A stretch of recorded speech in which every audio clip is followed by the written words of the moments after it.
As the temps start rising, I feel the familiar urge to refresh my closet, but I don't want to waste money on pieces I'll only wear once or for just one season. Thankfully, Quince changes that. Their clothes are timeless, lightweight, and far more elevated than anything else at this price. It finally feels like my wardrobe matches my standards. The best part is that Quince only works with factories that use safe, ethical, and responsible manufacturing practices and premium fabrics and finishes, so you get to look good while feeling good. I'm pretty excited that I have upgraded my athleisure wardrobe for this summer. I bought a sweatshirt and a pair of wide-leg flow pants that are two of the softest items I own, and I plan to live in them. So join me in giving your summer closet an upgrade with Quince. Go to quince.com/POTC for free shipping on your order and 365-day returns. That's QUINCE.com/POTC to get free shipping and 365-day returns. Quince.com/POTC.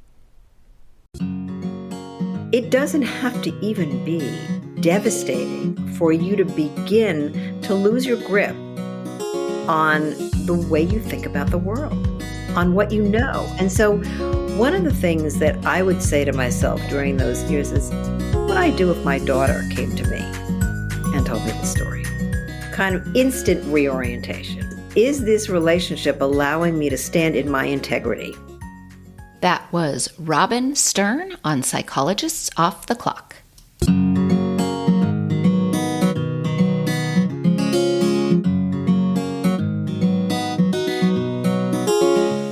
We are three clinical psychologists here to bring you cutting-edge and science-based ideas from psychology to help you flourish in your relationships, work, and health.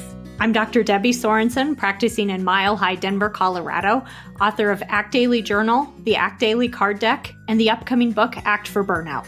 I'm Dr. Yael Schoenbrunn, a Boston-based clinical psychologist, assistant professor at Brown University, and author of the book, Work, Parent, Thrive.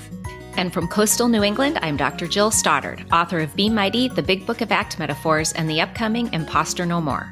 We hope you take what you learn here to build a rich and meaningful life. Thank you for listening to Psychologists Off the Clock. I'm here with Debbie to introduce today's episode where I speak to Robin Stern about a topic that has gotten a lot of attention out in, I guess, popular culture lately. And that is the topic of gaslighting. And Robin and I talk all about what gaslighting is and what it isn't and who's vulnerable to it, and how to get away from it. So Debbie, what are your thoughts about this episode?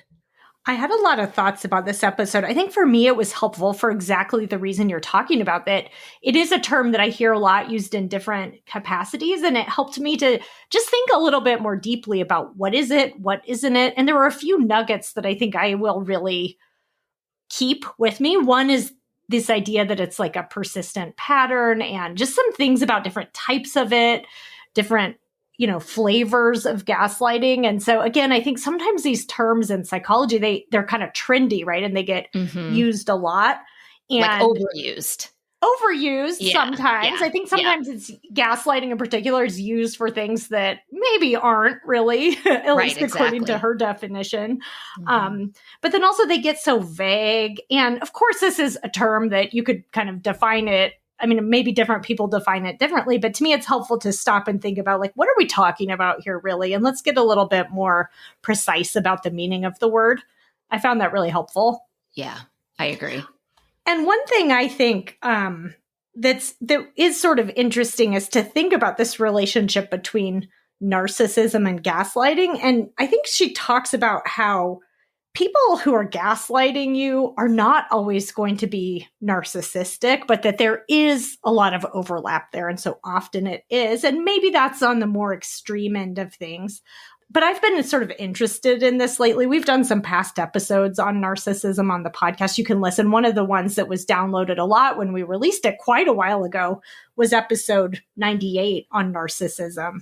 And I've been reading a book recently that's called Stop Caretaking the Borderline or Narcissist, How to End the Drama, which actually our former co-host Ray Littlewood recommended to me. So thank you, Ray. It's been a pretty interesting read. And there was a bit of overlap, I think, between this interview and this book on, caretaking for people who are narcissistic, which is that sometimes we can lose our sense of self, right? I think when we're in a situation where gaslighting is happening, we can get confused and almost like our point of view merges with the other person. And we end up kind of fuzzy on like, what do I want? What do I need? Like, where does my perspective begin and end? Because we get sort of enmeshed in this relationship in a way that even someone who goes into the relationship with a pretty solid sense of themselves can kind of lose that a little bit. It's sort of interesting, I think, to think about that. Yeah, I mean, that really is kind of your red flag. That's like the warning that you are being gaslit. Right? Yeah. Like if you're starting to question your sense of self, your sense of reality, and especially one of the things Robin talks about is, especially if it's only happening in the context of one specific relationship, but not across other domains, then that's like really a sign that you probably are being gaslit. And one of the things she talks about is, how sometimes people who are more empathic or kind become more vulnerable to gaslighting. And I really get that. It's like you want to understand that humans aren't all bad and maybe they're going through a hard time. And, it's like we almost give a little too much compassion or leeway to the person who's gaslighting, if that makes sense. Yeah. And that was another thing that I think this episode, this conversation, and that book on caretaking have in common is the idea that often the victim of it, the person who's being gaslit, is a kind person whose really heart is in the right place. Often they might be able to stop and say, oh, I'm open to feedback. I want to hear what this other person has to say. I want to take their point of view. That's actually a pretty good quality to have in general. It's usually someone who is empathic and kind. And if the opposite is a person who doesn't ever take responsibility for their role in things, that's problematic, right? So if you want to be a person who is self-aware, who examines the role that you play in something, which is a good quality, but that exact thing can end up being weaponized against you by somebody who engages in gaslighting. Right. And you gave actually an example in the episode from your marriage, and I can think of some examples in my life too, where it's like being open is good, right? To feedback and to listening to things. But then there is that slippery slope into like always sacrificing your own needs or always taking the other person's point of view, where you can end up, Yeah, it's like you have to go into it with your eyes wide open and understand that you may have values that you typically enact, right? Like I wanted to be open to my husband's feedback and that was beneficial to our relationship. But if I'm in a different context with a different person who's gaslighting, to understand that it's not necessarily appropriate to be kind and compassionate across every single domain with every single person, and really to have your eyes wide open. And that choice should really be deliberate and conscious depending on the specific situation and person. Yeah. And I remember when I did that previous episode 98 with Abby Lev and Robin Walser, at that time, I also did a training that they offered on this topic. And that was one of the things that is so important. It's just observing it, right? Just like taking a step back and be like, okay, let me take a look at what's going on here from this place of being a little bit more just able to see the pattern. And I think that's probably the first step. And one of the most important things you can do is be like, okay, I see what's happening here. I understand what's going on. Because I think that keeps you from getting too caught up in it. Yeah, definitely. Absolutely. And you know what that makes me think of that's helped me in specific personal situations is when I'm able to look at the person I suspect is being a gaslighter and look at their other relationships who aren't me. And if I see that they're having interpersonal problems with a lot of different people, like I'm thinking about someone I know whose kids, he went through a divorce and his kids are no longer talking to him. And, there's a bunch of data points that's like, oh, I'm not the only person having a problem with this person. This seems to be a pattern in their life across numerous relationships. And that's like a data point, right? That's right. Yeah. Yeah. Well, we hope you enjoy this episode with Robin Stern. Hey everybody, it's Jill here, and I'm excited to introduce my guest today. This is Dr. Robin Stern, who has written about a topic that we've been hearing a lot about in recent times, which is gaslighting. So we will talk all about gaslighting, what it is, where this term originated, and how you know if you're being gaslit. Dr. Robin Stern is the co-founder and senior advisor to the director for the Yale Center for Emotional Intelligence and has 30 years of experience as a licensed psychoanalyst. She is the author of 2 books, The Gaslight Effect, How to Spot and Survive the Hidden Manipulation Others Use to Control Your Life, and The Gaslight Effect Recovery Guide, Your Personal Journey Toward Healing from Emotional Abuse. She also hosts the Gaslight Effect podcast. Robin, welcome to Psychologists Off the Clock. Thank you, Jill. I really appreciate being here and am excited to talk about gaslighting and, of course, also the work at the Yale Center for Emotional Intelligence as it intersects with gaslighting. Yes, that would be great. Well, this term, I was so excited to talk to you because I feel like the popularity of this term, we just keep hearing this word gaslighting all the time. So I thought maybe we could start with the origin of that term for the people who don't know where that came from. And then maybe from there, your definition of gaslighting. Great. So thank you for the question. And I'm happy to start at the beginning. So, in 1938, there was a play by Patrick Hamilton where a husband tried to drive his wife crazy by flickering the gaslight. That gaslight play was made actually, it was called Angel Street. I didn't know that part of the history. Yes. And then in 1944, it was made into a movie with Ingrid Bergman and Charles Boyer, which is a movie I saw over and over, part of my origin of gaslight effect story. And many people have seen that movie over and over again, where a young, loving, naive woman falls in love with a diabolical, maniacal guy who becomes her gaslighter. And he is driven to steal the jewels that are hidden in her attic that he knows about, because he actually had murdered her aunt, who was the owner of those jewels. But the audience knows that, and she does not know that, of course.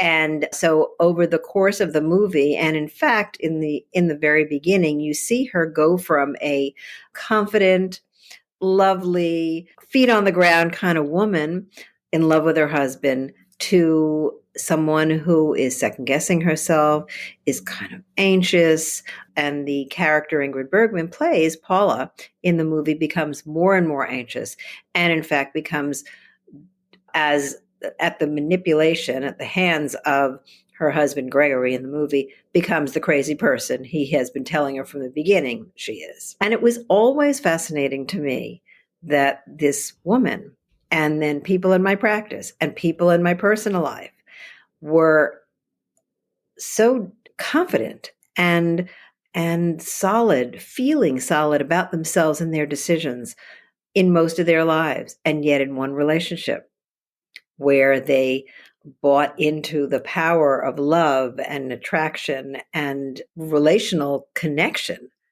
they could just, with turn of phrase, begin to second guess themselves. It was fascinating. It is fascinating. It is fascinating. And it is devastating.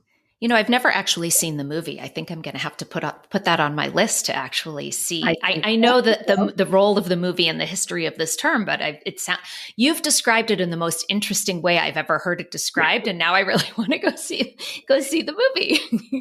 Go see it. I'll have to see it in my house. And, it's funny that you say that, because every time I see the movie, I see something new. I remember teaching the movie, teaching gaslighting and using the movie clip as an intro not long ago to a psychoanalytic group. And what I noticed for the first time really was how foggy the beginning of the movie was. And when you are gaslighted, when you're suffering the gaslight effect, that is the way your brain feels. Like you can't really see clearly anymore. And so I just love the fact that the cinematographer, the director made that happen at the beginning. It was, the entrance into gaslighting. I love that. Yeah, that's really cool. Well, so what would I guess the movie sort of tells us pretty clearly what gaslighting is, but do you have sort of a textbook definition that you use if someone says to you, what is gaslighting? I say a couple of things, and I'm going to just read the lines from my book. So perfect. Because it is the book, the textbook. Yeah. Right. I asked for a textbook definition. You're going to give me a textbook definition. I love it. There are 2 of them, right? And they join. So gaslighting is an insidious and sometimes covert form of emotional abuse, repeated over time, important, where the abuser leads the target to question their judgments, their reality, and in extreme cases, their own sanity. Gaslighting is a type of psychological manipulation in which the gaslighter, the more powerful person in the relationship, because Jill, gaslighting turns around power in a relationship. The more powerful person in a relationship tries to convince you that you are misremembering, misunderstanding, misinterpreting your own behavior or motivations, thus creating doubt in your mind that leaves you vulnerable and confused. So you added a couple words in there saying important about the piece that said a repeated pattern of this kind of behavior. And that stuck with me that you said that part's important, because it made me think of another word that gets thrown around a lot is bullying, right? But just because someone is mean to you one time does not make them a bully. If you look at the definition of bullying, one of the things that's important is that it is a pattern of behavior, a repeated pattern of behavior. So do you want to talk about that a little bit? Because I think we do hear, you're gaslighting me because somebody questions what you're doing or what you said one time. Why is that piece important? I'm so glad you're asking me that, because it really is misused quite a bit and weaponized. And I mean, the term itself is abused, right? And I think it's important because gaslighting can be soul destroying. It's not something that happens once and you feel devastated. You might feel hurt. You might feel like, wait a minute, and take a step back. But gaslighting, in the way that we're talking about it today, is a process over time where the more powerful person is manipulating the less powerful person and leading them to really second guess who they are and what they do. And so there are instances where a gaslighting interaction can happen, like, for example, let's say we decide we're going to meet up at the grocery store before going to a movie, and we're going to grab a bar, a protein bar, and go in and watch a movie together. And I get to the grocery store, you're not there. And I call you up on your phone and I say, where are you? And you say, oh, I'm at the movies. Remember, we were going to meet at the movies? And I said, no, we're going to meet at the grocery store and I'll grab you a protein bar. Oh, that's nice of you. Thanks. And we go to the movies. And then the next time something like that happens again, where you are not where I think you're supposed to be, or where we in fact agreed, I call you and I say, hey, Jill, where are you? And you say, oh my God, like, you're so sensitive. Where do you think I am? Like, what's your problem? I'm not like leaving you flat. I'm just in the other place. And I think for a minute, well, maybe I am sensitive about like commitment and agreement, but actually, we did agree on this other thing. And so I'm just going to let it go. So you tried to gaslight me in that moment, but I didn't take it. I didn't take it up. I didn't, as I say in my book, I didn't like give you my hand in the gaslight tango. I stood my ground and I said, well, yes, what you're saying is true, but that doesn't really have anything to do with our agreement. The fact that I feel hurt that you didn't show up there. And so I might be in that moment taking a step back and saying, wait a minute. Is she right? Is she not right? Am I sensitive? Does it matter? But that doesn't leave me devastated. Because it's only happened 2 times. Like, it would have to be something that's happening repeatedly to the point where you're, like you said, second guessing yourself, where you're going, am I crazy? Am I the one that keeps getting this wrong? Do I have dementia? Is something wrong with my cognitive function? Yeah. And in fact, I think in the way I told the story, the way I hope I just told that story, the first time there was just a disagreement. I said, no, you didn't remember it correctly. The second time I went further and said, oh, you're just so sensitive. So I tried to get you to focus the second time, try to make it your fault. Right. Like, you're giving me a hard time because you're sensitive, you're hurt. But my point is that you can disagree. And you can say, no, I didn't say this. You said this. We remember it differently. That's not gaslighting. But once I say, you're so sensitive that you're hurt because I didn't show up, that's where the gaslighting comes in. Okay. Because it's not, I'm saying to you didn't show up and you're saying to me, you're so sensitive. Mm-hmm.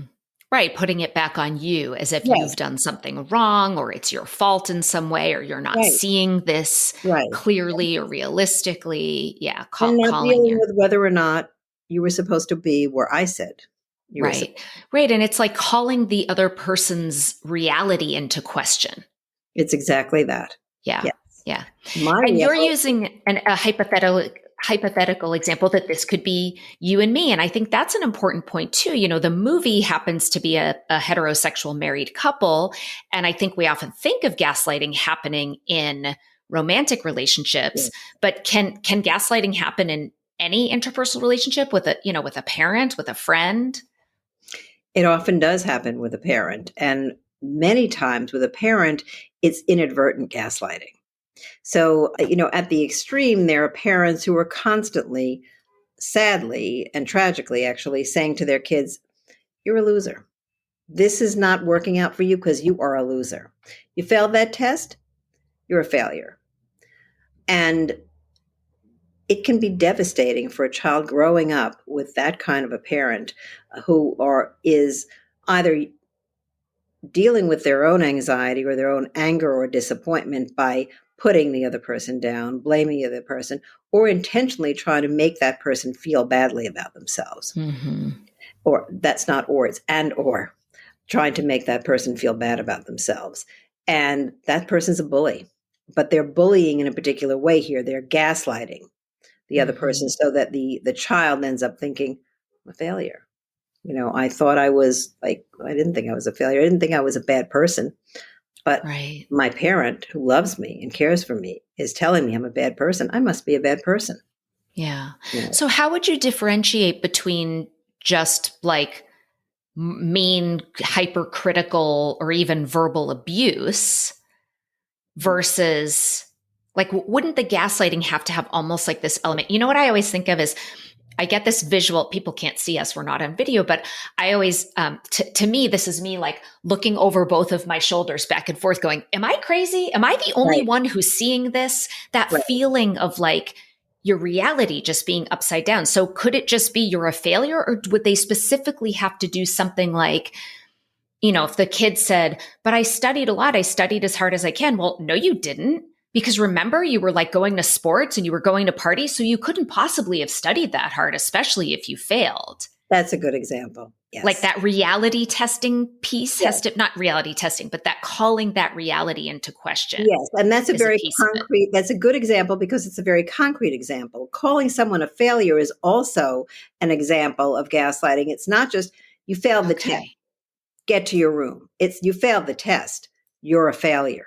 You're a failure. Okay.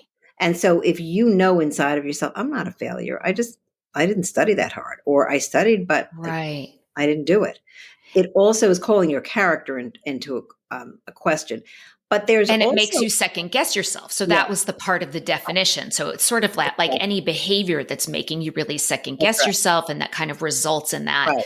insecure anxiety. So certainly being told you're a failure would be an example of that. And Okay, that certainly makes sense to me. Thank you. yes, and certainly being told that you didn't study or you did study when you didn't or you did. Like something that is counter to what you experienced, what you did, the way you see the world is Yeah. being told to you by the person who you love and trust. Yeah. And so you are listening and you're thinking like, am I crazy? Exactly what you said. Right. Am I Right. crazy? Like, of course you didn't get invited. Nobody wants to spend time with you. Oh, yeah. Wait a minute. Right. I have friends. They don't really care about you. But on the other Ugh. hand, there are also times where, and this happened recently, and a guest on my podcast, a young teen, was telling us about her friend who was inadvertently gaslit by a mother who was very nervous and didn't want her to go to a particular concert. So rather than the mother saying, I don't want you to go, or I'm concerned about it, and we're going to have to make a better plan for being in touch, the mother told her, well, you don't want to go to that concert. Only good girls don't go to that concert. And so by the end of several weeks of the mother going through that over and over, being very certain, no, this is not the kind of concert good girls go to, that young girl was second guessing her sense of herself. Wait a minute, maybe Right. I'm not a good decision. Maybe I'm not the person I thought I was. Mother Right. cutting out articles about kids having alcohol poisoning or dying of a drug overdose or mobbing each other in a crowd. Mm-hmm. Right. Yeah. That totally makes sense. It's subtle, but it's there, and you can see it in that Yeah. outcome of the second guessing. And Yeah. if the mother were here listening to this, she would say, of course, it was not my intention Right. to Yeah. gaslight my daughter. She is a good girl. So sometimes it is intentional. Like in the movie, it is absolutely intentional, deliberately manipulative. And then other times it may be more covert, more Yes. unintentional. And one thing important that I do want to be sure to say to our listeners, people don't wake up in the morning and think either I want to gaslight someone today or I'm going to be a gaslightee today. In fact, people aren't born gaslighters. There is no particular personality type or mental health diagnosis that leads someone to gaslight. It's often tied to narcissism, and that is often true, but it's not necessarily the case. Gaslighting is socially learned. Mm-hmm. Gaslighting is learned because you witness other people doing it to each other. You experience it yourself. You have that, like, am I crazy feeling? But now you know how to do it because you've been on the other side. Or you Yeah. somehow happen into it in a moment where you, the gaslighter, feel destabilized, where you, the gaslighter, feel like, okay, how do I right myself here? How do I gather myself here? And the way you gather yourself is pivoting in that conversation, is saying to you, why you heard about this? Why are you so sensitive? Mm-hmm. Rather than, I'm sorry, maybe we misremembered that. Or maybe we miscommunicated and we each remember it in a different way. So in some cases, it can be more of a deliberate abuse tactic, but in other cases, it may be almost more of a defense. Yes, but in either case, the impact It's on the the same. gaslightee Yeah. is the same. Yeah, that makes sense. I wanted to ask you about narcissism, and I think you might have just answered the question. I wanted to ask, are all gaslighters narcissists, and do all narcissists gaslight? And I think you just answered the question that not all gaslighters are narcissists. I don't know about that second part, though. I don't know that I've ever known a narcissist who doesn't gaslight. But Well, what is the relationship? We do often hear these two things yeah, together. There's an assumption that if someone's a gaslighter, it's because they're a narcissist. right, They get that label put on them right. pretty readily. I think when somebody is a narcissist, when there's a narcissistic injury, the tendency is to pivot, to blame, to throw it out there and make it someone else. So, but I don't want to leave people thinking that they are so closely tied that their gaslighter is probably a narcissist. It may be, but Right. not necessarily. Yeah. And I think the important thing is, what do you do when you're gaslighted? Not what is the diagnosis of your gaslighter. Yeah. And this is where, for example, the skills of emotional intelligence come into play. That when you are in that moment where you're looking over your shoulder, you are activated, right? It's really hard to manage yourself. And one of the other things I want to be sure to say in this interview is that one of the hardest things, and usually going from stage one, as I've outlined, the stages, stage one to stage two, where you're caught up in either ruminating about the conversation, who's right or who's wrong, or you're actually in the conversation and it's going around in a circle.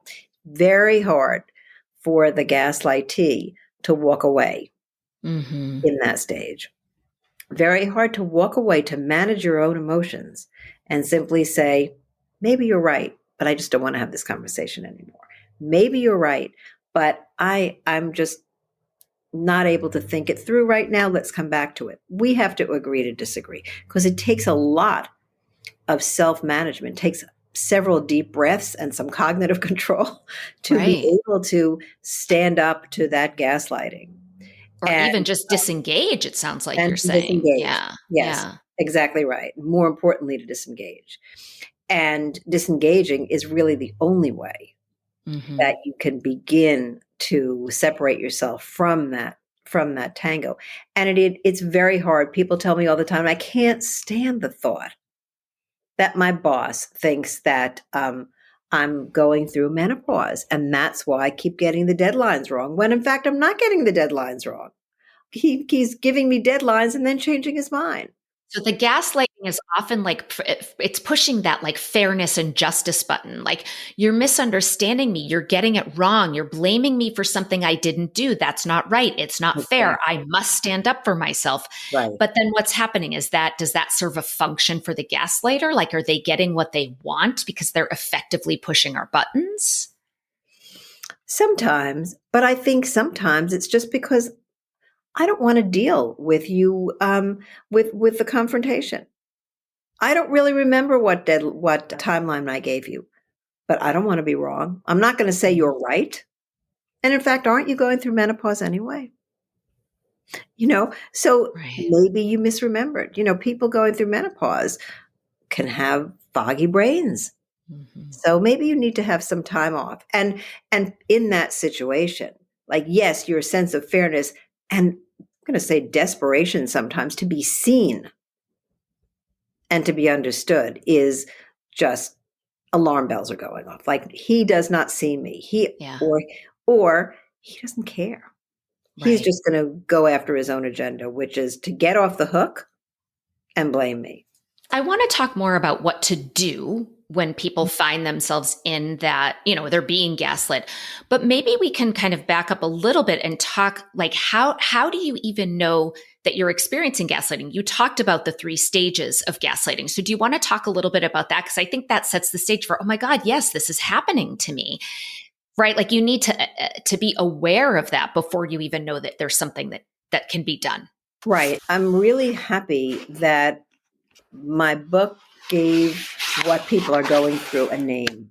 That's what I hear often is like, were you sitting in my living room? Because the red flags of gaslighting are really quite common. And some of them are, you often feel confused and crazy. You have a great life, but somehow you're not happy. You are having trouble making simple decisions. You lie to avoid the pivots and the reality twist that you're going to have if you tell your partner the truth. You are constantly second guessing yourself. You're constantly apologizing. You're wondering all day long, Am I really a good enough partner? Am I a good enough mom? Am I a good enough sister? Something's terribly wrong, but you just don't know what to name it. And what about, like you mentioned earlier about clients that you had sat with who were sort of, kicking butt in other domains of their life, but then in this one relationship, it was very different. So would that be one of those red flags? If you're like competent and confident at work or parenting, but just when it comes to this partner or some other, like some specific person or situation in your life where you're really second guessing yourself and feeling insecure, that could be a sign of that. Yes. So I would say that the red flag is you don't recognize yourself in this relationship. Oh, yeah. You don't recognize yourself, or you are not the same person. You recognize that you don't have the confidence in yourself in this relationship that you had walking into this relationship. That doesn't mean that you are in a gaslighting relationship if one or many of those things are true, but it means look further. Because it could be that sense of, I just don't feel right about things, or I'm uncomfortable, or I don't feel strong in the way that I used to, or I don't like myself as much. It's not the right question for you may not be what's wrong with me. The right question might be like, what's going on in my relationship? Yeah. So is there anything, you've talked about kind of the signs, the red flags. Is there anything you think would be important for us to know specifically about? So you identify the stages as disbelief, defense, and depression. Is there anything in those that you think would be particularly helpful for listeners to know beyond some of these, like these signs or red flags that you might be getting gaslit? So that's an interesting question. First time I've been asked it. I think what's interesting about that is that, and just a few things are popping into my mind. I'll answer with the end of the story before I go back and answer your question. So it's always the case, or in my experience, it's always been the case that at the end of the relationship, when the gaslightee walks away or the gaslighter walks away or someone else gets the gaslightee out, when I ask somebody, when did you have any early signs? They say, on the first date, on the third date, very early on in the relationship. Or sometimes somebody will say, it was great for a few years, but then all of a sudden, these weird things started to happen. So it's usually been around a long time, it being these kind of one-off weird statements like a client who I work with whose boyfriend would say to her as they walk down the street, and she would be just saying hello to people and friendly, engaging with friends in the neighborhood. He would say, "Why are you flirting?" And she would say, "I'm not flirting." Come on. Obviously, look, the way they responded to you, you are flirting. And she would say, "I'm not flirting. Don't be ridiculous." And then she would maybe go home and think, it's weird that he keeps saying that. I told him I'm not. Or something that might be even stranger, where here's an example. Somebody goes on a date. Two people went on a date, and it was very hot at the end of the date. And so they were thinking about how to get home quickly. And one of them said, the guy said, I'm going to take a cab home. And the woman said, I'm going to walk. I don't want to take the chance of getting into a cab, and there's going to be no air conditioning. And he said to her, "You know what? There is something wrong with you, that you're afraid of public transportation, cabs, subways, buses." And she said, "I didn't say that." He said, "Yes, you did. You said you're not willing to get in a cab." And he said, and she said, "But that was because I'm hot. I just want to walk. I'm just going to walk." And so they met later on that night when they both got to their homes, which were right near each other. And she thought to herself on the way home, that's kind of crazy. Like, I don't know if I want to be with this guy again. So that's the disbelief part. The disbelief that he could say something that was so bizarre. Yeah. Yeah. It was like, really? Like, that's what you think I said? I didn't say that. But when she got home, he was so charming. They went out for wine. She was really attracted to him. He was really smart. She was looking for a really smart guy. And she just forgot about it. It's probably obvious the end of the story was that the relationship became a nightmare. He was really an intimidator, gaslighter, as a matter of fact. And she ultimately left him. But when she told the story, she knew from the first night that there was something wrong.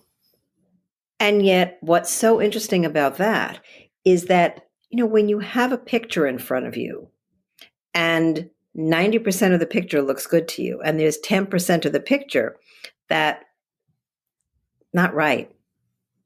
It's right. Well, and I'm sure when somebody's handsome or they're smart, like you said, it's compelling to ignore the red flags because you want it so bad. And maybe this is just a one-off. So there's that disbelief, but then how does it turn into defense or depression? I'm assuming these are stages because they're things that occur over time as long as you're staying in a relationship with someone who's a gaslighter. Right. Exactly. And so, yes, it's very compelling to look at all the things that are true for you with this guy, or that you do feel about this guy that are positive, that keep you wanting to connect again, and ignore that weird thing. Yes, maybe it was a one-off. Like, I can't believe it, but maybe it was a one-off. And then it may happen again. And then again, you say to yourself, that was a one-off. But then, if you're in the relationship where you're really buying into his power, his certainty, and over time, he keeps saying the same kind of thing to you, like, you don't know what you want to do. Why are you always putting down other people? I wasn't putting anyone down. I just don't want to go to that party. But you are someone who sees things negatively. Remember when you didn't want to get into that cab? Remember now you don't want to go to the party. Like, what's wrong with you? And so over time, with his certainty, with his power in the relationship, and I say power because you're like compelled by, attracted to the promise of this relationship, the power he has to change your mind is kind of obvious.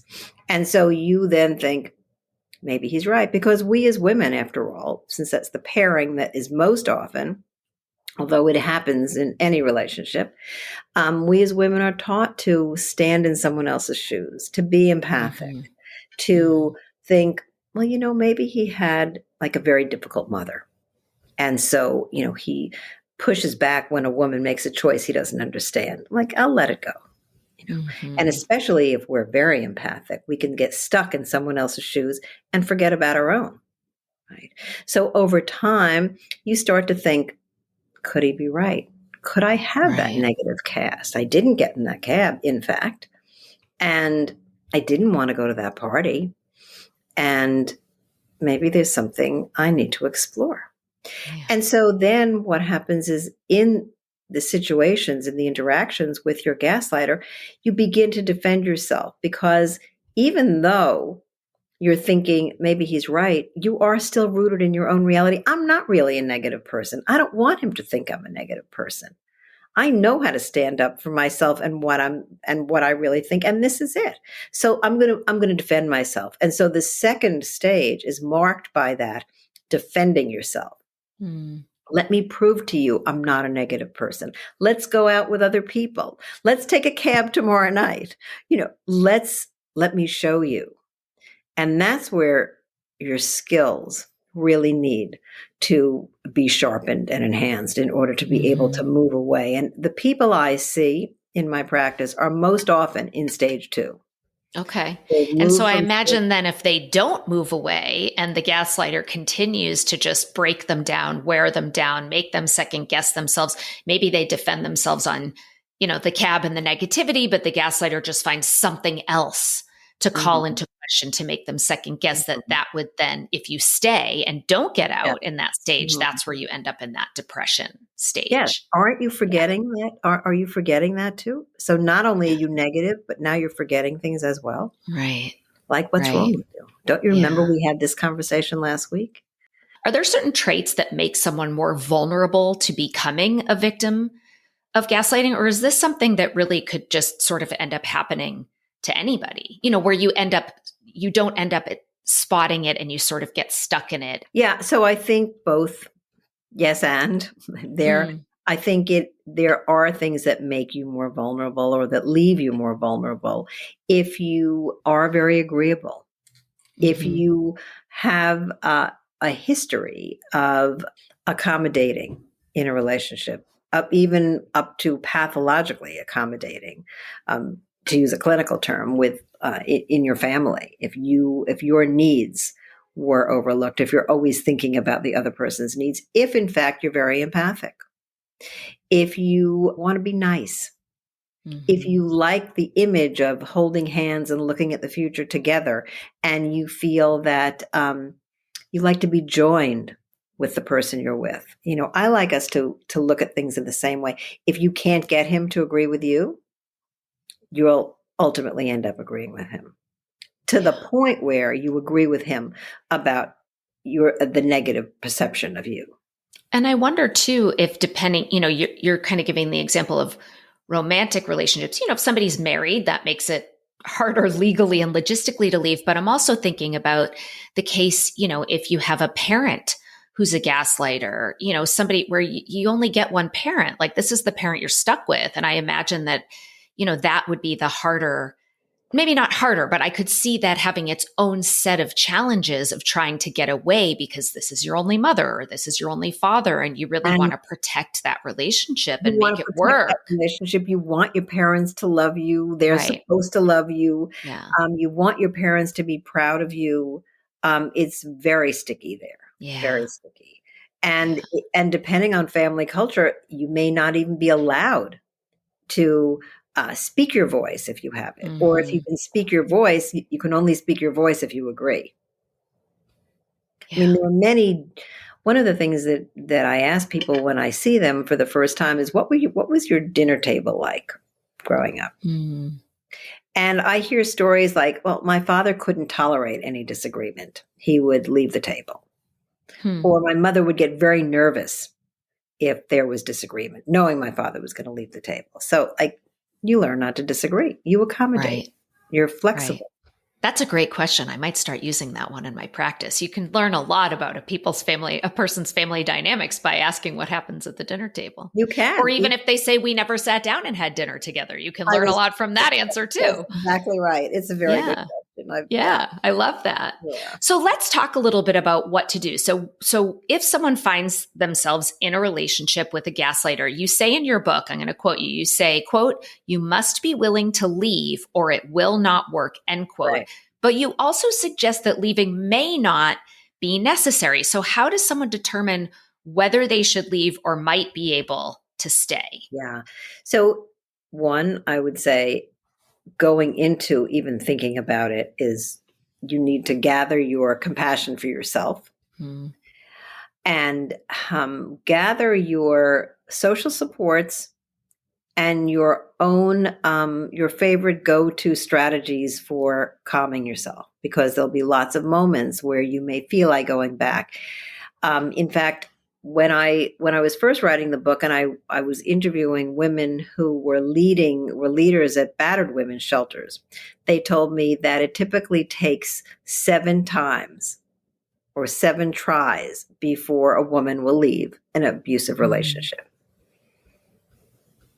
And so if you're comforted by that or scared by that, it is a reality in that situation, that corner of the world, or that. I haven't seen that necessarily be 7 times in my practice, but it certainly can be not the first time. Certainly you can try, and you can have the conversation, and you can go into it thinking, if I don't have the answer I need to have, I have to leave. If this doesn't stop, I have to leave. Yeah. But it's rarely just, I want to say that it's really just a cognitive decision. Like, okay, I'm going to leave. There's something inside, like an inner knowing, that at some point you just say, I've had enough. I just can't do it anymore. I just can't do it anymore. And even then, it can take you a long time to leave. And during that long time in leaving or in deciding, you may change your mind a few times back and forth, especially if there are children. Right. And in a family, you may not be leaving. You may be really struggling with, how do I limit the gaslighting? Because I don't want to give up my parents. Right. But I can't take it anymore. Yeah. Yeah. And some of these situations must be incredibly complex when you end up talking about resources. If you're talking about, significant abuse where an abuser has isolated the victim, where they don't have those supports because the abuser has isolated from the supports they used to have. If the abuser has made them stop working, if they don't have money, if they have children, it can be very, very complicated. But if we just look at maybe a less complicated version of this, right? Like maybe you're just dating somebody. Maybe you've been dating for 2 or 3 years and you really love the person, but maybe you don't share a house or children or these other things. And you have this sense, you recognize that you went through the disbelief and the defense, and now you're in this depression and you just know that this isn't healthy. How do you guide people to resolve their ambivalence? Because they love this person. There's that sunk cost fallacy, right? Like, well, I've already put so much into this, I can't leave now. How do you move people forward through that ambivalence to the place where like they really decide leaving is the right thing to do? With great difficulty is the answer. And I'm thinking about a woman I worked with for many years who wasn't attached to the guy who was her gaslighter in any economic way. They didn't live in the same city. He was married. She was not. She was available to him all the time. And their relationship really existed virtually, such that she would have to go into her office late every morning because the time that they could have alone time to talk, since he lived in the West, one of the states near California, she had to call him at a certain time, like 9 o'clock in the morning or something. And she didn't want to do that. But when she told him, I don't want to do that, he said to her, so you don't love me, do you? Mm-hmm. Because if you loved me, you would do that. This is what I'm telling you I need. Not only don't you love me, but you have no care for me. You're not even a nice person. I need this. And she knew that it wasn't the case, but she also knew that there must be something to it, because why else wouldn't she just willingly do it? Like, he was more important than her job, really, in her life. So why wasn't she just willing to do it? What was wrong with her that she couldn't love him fully? Mm-hmm. Right. And so it became, even though there were no other external constraints, for her to say to him, I'm sorry, I can't do these phone calls at that time every day. It took 2 years. Wow. 2 years of struggle and fear. So one of the reasons also that keeps people stuck is fear. Mm-hmm. Fear of abandonment. I mean, in some cases, it's fear you're going to be fired, fear of severing the relationship that's so important to you. Yeah.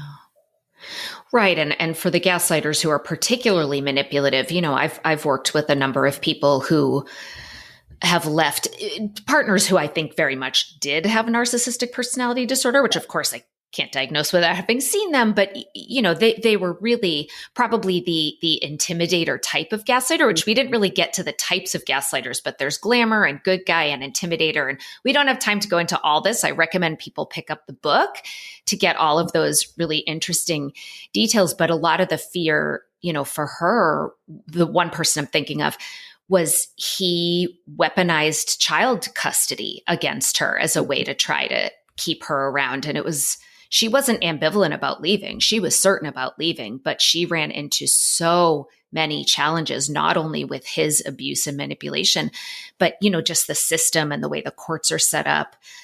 It is a huge challenge. Even if you get past that ambivalence and you want to leave, it doesn't mean that it's easy Or possible. And I think, or possible.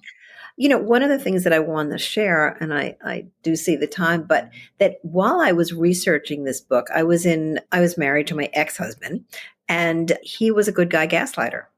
Mm-hmm. And there was something that he used to say to me that was really, on the one hand, no big deal, because it was not a serious impediment to my life. Or he would say, when he was late all the time for everything, so for theater, for dinners, for bar mitzvahs, for doctor's appointments, for the kids' school. And when I would say, I really would appreciate it if you'd be on time, or I feel disrespected, or I'd like you to call me if you're going to be late, he would say, you have a problem with time. Mm-hmm. Your parents didn't teach you the right things about time. They left you very rigid, and you have a problem with time. So, of course, when he first said that, started going on about that, I thought, that's crazy. No, I don't have a problem with time. Even though I was writing about gaslighting, I could feel myself slipping into this, maybe he's right.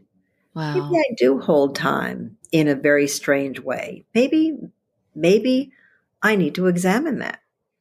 So I didn't fall into it in a devastating way.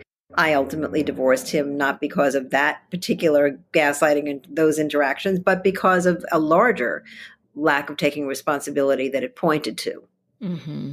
But it doesn't have to even be devastating for you to begin to lose your grip on the way you think about the world, on what you know. And so one of the things that I would say to myself during those years is, what would I do if my daughter came to me and told me this story? Kind of instant reorientation, right? Wow. Is this relationship allowing me to stand in my integrity? Mm-hmm. Or do I feel a sense of well-being? Love should not a relationship you love, where you are in love with someone and they're in love with you, should not feel like this doesn't feel right. Yeah. This interaction over and over and over again. Well, Where and I think that over and over and over again, I know we said this in the beginning, but that it keeps occurring to me how important that is, because the example you just gave of your husband, I thought, well, I think that's a good thing that you started out by engaging in self-reflection. So for example, yes, early on in my relationship with my husband, he pointed out that I'm not very good at apologizing, that it's hard for me to take responsibility when, we have certain arguments. And my first response was to be very defensive. And then I thought about it and was like, oh my God, he's right. I'm a monster. And he actually was right. And this really required some reflection on my part. But that's the one and only time I can think of where he was giving me that sort of feedback, where I reflected and I realized he was right and I got better. But it hasn't been this repeated pattern that's caused me to constantly second guess myself. So that really does feel like such an important aspect of this. it is. And if you can take a pause, go out for coffee, visit a friend, especially visit a friend who knew you before. And you can look at the interaction and write it down and see where the interactions you're having pivot to. It's no longer about him being late. It's about my having a problem with time. Mm-hmm. So he never apologized. He never said, you know what, maybe I'll look at it too. Or let's have a conversation about it. So that when you have some distance, you can see what's going on. Right. In the moment when you feel like, oh my God, what's happening here? Maybe I am wrong. Women tend to point the finger at themselves and say, there's something wrong with me. The minute you start to second guess yourself, you're no longer focused on, wait a minute, that's true. Even if I have a problem with time, you're still late. And I still don't like it. Right. And when in any interpersonal situation, usually it takes two to tango, right? There's usually we typically both own some part of something. And a gaslighter is someone who probably is typically not ever owning theirs and putting everything on you and making everything. You second guess yourself. Let me ask you one last question, because I see we're out of time here, but so you have your two books and the Gaslight Effect Recovery Guide. That's really like a workbook for people. Yes. Who's the right audience for this book? Like, is it the person who has decided, okay, clearly I've been in this pattern of gaslighting, I see it and I need help, I want to get out, versus the person who's still kind of in that really ambivalent, not ready to leave? Like, do you know what I'm saying? Like, who's the best person to kind of read and benefit from this book, do you think? That's a great question. So I would say that anyone who's struggling in a relationship, that you're not sure what's going on and you tend to blame yourself, or you're just feeling uncomfortable, and lousy about yourself in the relationship, pick up the book, because there are so many, not only reflections, but exercises and quizzes. And I do a number of sidebars throughout the book that help you to think a little bit more deeply, more psychodynamically about what's going on, like where I talk about early experiences and how they give you a map for relationships, what they're supposed to look like, and how that impacts you, or pathological accommodation, for example, is something that I talk about. So that's great information for any relationship. If you're struggling. And I think the book, it's so clarifying, because when you're in that place of whipping your head back and forth going, am I crazy? Am I the only one seeing this?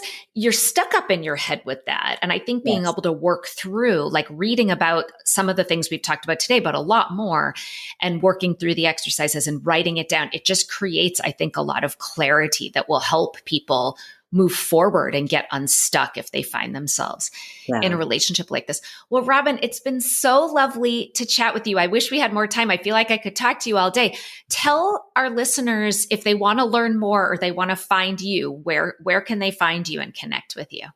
Thank you, Jill, for having me on the podcast. I feel the same. We could just keep talking about it. And I'm very interested to know how your lens looks at gaslighting as well. So maybe we can have that other conversation and you come on my podcast, or there's a take two on yours. You can find me at robinstern.com, and you can link to my podcast there as well. You can find me at the Yale Center for Emotional Intelligence, where I work with Mark Brackett to teach people how to have live a more emotionally intelligent life, and to know that emotions matter, and to regard emotions, yours and others, with curiosity and lack of judgment, and to give yourself the permission to feel, which is, of course, the name of Mark's book. And we had him on the podcast to talk about that book. He was lovely. And it's wonderful. And so thank you. And I hope that you and all of our listeners can work to bring their lives to a point where they are resilient to attempts at gaslighting, and can live gaslight-free, can have gaslight-free relationships. Me too. Well, we will link to all of those resources in our show notes as well. So thank you again, Robin. This was great. Thank you, Jill. Bye. Thank you for listening to Psychologists Off the Clock. If you enjoy our podcast, you can help us out by leaving a review or contributing on Patreon. You can get more psychology tips by subscribing to our newsletter and connecting with us on social media. We'd like to thank our strategic consultant, Michael Harold, and our podcast production manager, Jadine Stout-Williams. This podcast is for informational and entertainment purposes only and is not meant to be a substitute for mental health treatment. If you're having a mental health emergency, dial 911. If you're looking for mental health treatment, please visit the resources page of our website, offtheclockpsych.com.